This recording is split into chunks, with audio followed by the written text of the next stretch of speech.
मराठवाड्यातील अतिवृष्टीबाधित 30% शेतकरी मदतीपासून अद्यापही वंचित असल्याचं समोर आलंय। अतिवृष्टीबाधित शेतकऱ्यांच्या बँक खात्यावर दिवाळीपूर्वी आर्थिक मदत जमा करण्याचे राज्य सरकारनं जाहीर केलं होतं। त्यासाठी निधीही उपलब्ध करून दिला होता, परंतु महसुली यंत्रणेच्या कासव गतीमुळे अद्यापही या मदतीचं वाटप पूर्ण होऊ शकलेलं नाही। सुमारे 30% शेतकऱ्यांना ही आर्थिक मदत मिळणं बाकी आहे। मदतीसाठी 3 डिसेंबर अखेर 88,30,996 शेतकऱ्यांच्या यादी अपलोड करण्यात आल्या आहेत। या याद्या यंत्रणेवर अपलोड करण्याची 74% कामं पूर्ण झालीत, पण बहुतांशी शेतकऱ्यांनी फार्मर आयडी काढलेला नाही, तसंच ई-केवायसी ही केलेलं नाही। ते करणं आवश्यक आहे। या अभावी अद्यापही 4,03,726 शेतकऱ्यांना 235 कोटी रुपयांचं अनुदान मिळालेलं नसल्याचं चित्र आहे।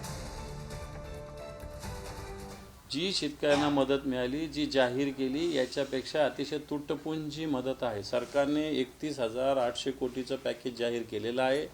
31,800 कोटी कोणाला दिले दाखवावं।